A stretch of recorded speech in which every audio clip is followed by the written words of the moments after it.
In the early years of World War II, the sky above Europe belonged to the Germans. Their Messerschmitts and Focke-Wulfs ruled the air with surgical precision. Allied bombers burned in daylight, and the Luftwaffe's pilots, confident, cruel, almost godlike, mocked the idea that any American could challenge them.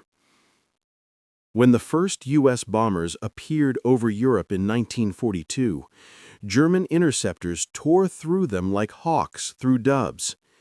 Entire squadrons vanished into smoke and silence. In Berlin, Nazi officers toasted to the new amateurs of America, convinced that the U.S. airmen were too soft, too young, too late. But deep inside those burning skies, something was changing. Every loss, every broken mission, every name written on a crushed dog tag was teaching the Americans how to fight back. The 8th Air Force, barely a year old, became a brotherhood forged in loss. They were kids from Kansas, Chicago, New York, farmers, mechanics, dreamers, who had grown up watching clouds instead of battlefields. But when their time came, they climbed into those metal birds, knowing they might never return. There was no glory in those early missions, only fear, the kind that tightens your throat when you hear the flock burst outside your window, when you watch a friend's aircraft vanish into flame. Pilots spoke little before takeoff. Some wrote quick letters to wives they'd never see again. Others carried small tokens, a photo, a wedding ring, a lucky coin. In their hearts, they all knew one truth: the Luftwaffe owned the sky. But America had never been good at staying down. The command back home refused to believe that the Germans were unbeatable. Engineers worked night and day to build faster, tougher fighters that could escort bombers deep into enemy territory. New squadrons trained relentlessly, turning fear into discipline and chaos into precision. By 1943, something new appeared over the English coast: a small group of pilots in sleek silver machines. The Republic P-47 Thunderbolts and later the P-51 Mustangs. These weren't just planes, they were vengeance with wings. And behind their controls sat the men who had watched too many friends die to ever turn back. When the Americans returned to the sky over Germany, they came not as victims, but as hunters. The first encounter came over the Ruhr Valley. German pilots spotted the incoming formation and laughed over their radios. Amerikanische Kinder, they called them. American children. But those children had learned. They had studied every German tactic, memorized every maneuver, every weakness. As the bombers approached, the Luftwaffe dove in for the kill, and the sky erupted. The Thunderbolts broke formation, diving head-on into the German wave. 50 caliber tracers ripped through the air like streaks of lightning. A Messerschmitt spiraled down in smoke. Another tried to climb, only to be caught in the crosshairs of a Mustang. What followed was chaos, a dance of death across blue and fire. Pilots shouted over broken radios, their voices raw with adrenaline. One American, his wing shredded, refused to eject until his squadron was safe. He landed his smoking plane in a farmer's field and radioed in only 4 words: "The sky's ours now." And for the first time, it truly was. That day marked the beginning of something the Germans had never imagined: the slow death of their pride. The Americans were no longer the amateurs they had mocked. They were predators now, flying higher, striking harder, and refusing to yield an inch of sky. But the road to dominance was far from over. The Luftwaffe still had its aces: men like Erich Hartmann and Adolf Galland, killers who had already downed hundreds of Allied aircraft. The coming months would test not just the machines of war, but the very soul of the men who flew them. For in the skies above Europe, bravery would soon meet brutality, and the world would learn what happens when American courage takes flight. By the winter of 1943, the skies over Europe had become a graveyard of smoke and steel. The Luftwaffe still held its grip, but something unseen was shifting. The Americans had come back, sharper, harder, and angrier. Their mission was simple: own the skies or die trying. Every morning, the roar of engines echoed across the English countryside. Rows of P-47 Thunderbolts and the new, graceful P-51 Mustangs waited on the runways, silver wings gleaming in the cold light. Inside their cockpits sat boys who had long since stopped being boys. They had seen too much. The joking stopped at the briefing table. The laughter faded once the maps came out. Across the channel lay hell, flak bursts, screaming Messerschmitts, and the constant smell of burning fuel. German aces still mocked them over the radio, confident, cruel, taunting the Yankee cowboys who dared cross into Reich territory. But those taunts were beginning to sound hollow. The Americans were learning the art of patience, of teamwork, of precision. They flew not for glory now, but for survival, for the man in the plane beside them. When the bombers lifted off from England, the fighters were already above them, tiny black crosses against the morning haze. Little friends, the bomber crews called them, because their presence meant life. Every time a Messerschmitt swooped down for the kill, a Mustang would drop from the clouds and tear it apart before it could fire. The hunters had become the hunted. Over Schweinfurt, the Luftwaffe tried to break them. Hundreds of German fighters poured into the sky, attacking in waves. It was chaos, smoke, tracers, pieces of metal spinning through the air. But the Americans didn't scatter this time. They stayed in formation, disciplined and deadly.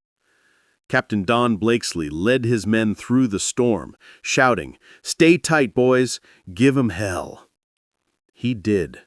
The 4th Fighter Group shot down 30 German aircraft that day and lost barely a handful. The German arrogance began to crack. On the ground, Luftwaffe mechanics stared at the empty hangars, realizing their squadrons were shrinking faster than they could replace them. The Americans kept coming, mission after mission, day after day, fearless, relentless, unstoppable. In Berlin, reports piled up on Hitler's desk: lost pilots, destroyed aircraft, fuel shortages. His commanders blamed weather, sabotage, anything but the truth that American courage was bleeding their pride dry. By early 1944, the P-51 Mustang was flying deeper into German territory than any Allied fighter before. With drop tanks extending their range, they escorted bombers all the way to Berlin and back. That was supposed to be impossible, but the impossible had become routine for the Americans. Every mission carried a cost. The radio chatter was filled with static and last words. "I'm hit. Going down. Tell Mom I made it. See you on the other side, boys." Each name scratched off the roster was a wound, but each victory in the sky carried a promise that none of those deaths would be in vain. In one fierce engagement near Leipzig, a Mustang pilot named John Godfrey found himself outnumbered 6-1. He didn't run. He dove straight into the formation, guns blazing. 3 German fighters exploded in seconds. 2 more fled. His aircraft returned shredded, the canopy cracked, the engine coughing smoke, but alive. When he landed, a mechanic asked how he'd made it back. Godfrey smiled faintly. "Because they thought we'd turn. Americans don't turn." The Germans began to understand. The Americans were not just flying machines. They were flying belief. Belief in freedom, in each other, in a cause that would not die no matter how high the odds stacked. By the spring of 1944, the Luftwaffe's legendary confidence had withered. The same skies where they once roared with pride now echoed with the thunder of American engines. The message was clear. The days of German dominance were over. And as the D-Day invasion loomed, the Luftwaffe, once the terror of Europe, would face its greatest humiliation yet: complete, unchallenged American control of the air. The sky they thought they owned no longer belonged to them. June 6, 1944. The world held its breath. Below, the beaches of Normandy waited in silence. Above, the thunder of American engines rolled across the dawn sky. The invasion of Europe had begun, and it would succeed only if the skies stayed American. For months, the U.S. Army Air Forces had hammered German defenses, hunting every flak battery, fuel depot, and airfield they could find. By the time the first landing crafts neared the French coast, the Luftwaffe, once the terror of Europe, was barely a shadow of itself. Still, everyone knew they could strike back at any moment. The men on the beaches looked up, praying that if planes appeared, they'd carry the white star of the United States. At sunrise, hundreds of P-47 Thunderbolts and P-51 Mustangs streaked across the coast. Their mission? Protect the invasion at all costs. In the cockpit of one Mustang, Lieutenant Robert "Punchy" Powell gripped the stick so hard his gloves tore. He'd seen too many friends lost to flak and fighters. But that morning, as he looked down on the sea filled with American ships and the beaches crawling with his countrymen, something changed inside him. This wasn't just another sortie. This was liberation taking flight. The first German fighters appeared near Cannes, a desperate handful of Messerschmitts diving out of the clouds. The Americans didn't hesitate. They turned into the attack, engines screaming, sunlight flashing off wings. Tracers cut through the mist like fiery rain. One by one, the German planes fell, engines burning, wings shattering. On the ground, soldiers cheered, pointing skyward as the last enemy fighter spiraled into the channel. For the first time since the war began, the Luftwaffe had failed to appear in force. The Germans had mocked the Americans as clumsy and slow, but now their own pilots were too few, too terrified, too broken to challenge them. The sky, once their fortress, had become their graveyard. From that day on, the Americans ruled the air. Every German convoy, every armored division that tried to move in daylight was met by the roar of thunderbolts diving from the heavens. Pilots like Francis Gabreski, George Preddy, and Bud Anderson became legends. They flew low, hunting tanks and trains, cutting off German supply lines until the entire front seemed to collapse under invisible wings. Gabreski once said, "You can't fight fear, you just fly through it." And they did. Every mission over France carried risk, but the cause carried them higher. They weren't just soldiers now. They were the steel angels of the liberation. In the German command bunkers, panic spread. Reports came in hourly, supply columns destroyed, airfields bombed before planes could even take off, communication lines cut to ribbons. The once feared Luftwaffe was being hunted on its own soil. By August, as Allied troops broke out from Normandy and raced across France, the Americans owned the skies completely. Pilots who once trained for survival were now guardians of an army. They could see the front lines moving, the enemy fleeing, and they knew every victory below began above. Yet, even amid triumph, the cost lingered. Empty bunks back at the bases in England, letters marked "returned to sender," squadron photos with too many missing faces. They celebrated, yes, but always with a quiet toast for the ones who didn't make it back. Still, When they looked toward the horizon and saw the sun setting over free France, they felt it. The beginning of the end. The Luftwaffe's arrogance had turned to ashes, their pride shattered under the wings of men they once mocked. The Americans had done the impossible. They had taken the sky Germany thought it owned and made it the pathway to victory. But as they pushed deeper toward Germany itself, one final battle awaited, the last desperate stand of the Luftwaffe, and the moment the world would see the true cost of freedom in the skies. By early 1945, the war was nearly over, but not yet done. Germany was collapsing, its cities in ruins, its armies retreating. Yet deep inside Hitler's crumbling empire, the Luftwaffe prepared one last desperate gamble, a final storm meant to claw back the skies they had lost. They called it Operation Bodenplatte, a massive New Year's Day assault meant to destroy Allied air power once and for all. But the Germans didn't realize the truth. The sky no longer belonged to them. On the icy morning of January 1, 1945, as American pilots prepared for routine patrols, the horizon erupted. Hundreds of German fighters, Messerschmitts and Focke-Wulfs, came screaming out of the dawn, diving low over Allied airfields in Belgium and the Netherlands. Bombs fell, hangars burned, aircraft exploded on the ground. For a moment, it seemed like the Luftwaffe had returned from the dead. Then, the Americans struck back.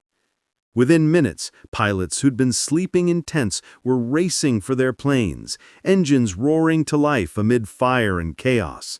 They took off under fire, weaving between burning wreckage, their tires still smoking as they lifted into the air. Above them, the dogfights began, brutal, close, and personal. Lieutenant Colonel Kit Carson spotted a formation of FW-190s strafing a nearby runway. He climbed into the sun, rolled, and came down behind them. His guns blazed. 1, 2, 3 German fighters burst into flame.